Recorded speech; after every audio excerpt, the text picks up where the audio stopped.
আসসালামু আলাইকুম। সবিজের চাকচিক্য জীবন ছেড়ে এবার এক নতুন জীবনে পা রাখলেন শিমরান লুবাবা। এই শিশু শিল্পী এবার পা রেখেছেন তার নতুন জীবনের পদার্পণে, এবং তিনি কাকে বিয়ে করলেন এবং হঠাৎ করে তিনি এত অল্প বয়সে বিয়েই কেন করলেন, চলুন একটু বিস্তারিত জেনে নেওয়া যাক।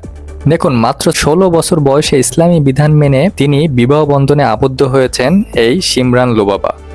সোশ্যাল মিডিয়ায় নিজের বিয়ের খবর নিজেই প্রকাশ করেছেন শিমরান লুবাবা, এবং পাত্র কে সেটা বিষয়ে কিছু না জানালেও এর বিষয়ে কিন্তু কিছু সংবাদ অলরেডি পাওয়া গিয়েছে। তিনি সোশ্যাল মিডিয়ায় একটি পোস্টে লিখেছেন, ছবিটি দেখা যাচ্ছে কাবাঘরের সামনে এবং একে অন্যের হাতে হাত রাখা এবং উপরে ক্যাপশনে লেখা আলহামদুলিল্লাহ, দুইটি আত্মা এক কিবলা। দুনিয়া এবং আখিরাতের জন্য আল্লাহ আমাকে একটা দিন শেখার সঙ্গী উপহার দিয়েছেন। পারিবারিক সূত্র বলছে, মিডিয়া ছেড়ে দীর্ঘদিন ধরেই ইসলাম ধর্ম চর্চা এবং এই জ্ঞান অনুশীলনে মন দিয়েছিলেন লুবাবা, এবং তারই ধারাবাহিকতায় ইসলামী নিদর্শন মেনে এবং ইসলামী দৃষ্টিভঙ্গিতে বিবাহ হয়েছে এই দুইজনের। এবং পাত্র নিজেও একজন ইসলামী বড় আলেম। পাত্র নিজেও বাইরে থাকেন এবং লুবাবাও বাইরের দেশে এখন নিজেকে সোপর্দ করেছেন, এবং খুব তাড়াতাড়ি তারা দুইজন সামাজিক যোগাযোগ মাধ্যমে লাইভে এসে দুইজনের বিস্তারিত তুলে ধরবেন।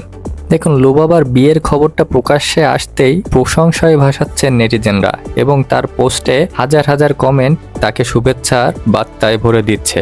অনেকেই লিখছেন যে মাশাআল্লাহ, আল্লাহ তোমাদের দাম্পত্য জীবন তার রহমতের চাদর দিয়ে ঢেকে দিক, এবং অনেকেই আবার করতেছে একটু কটূক্তি যে এত অল্প বয়সে কেন বিয়ে।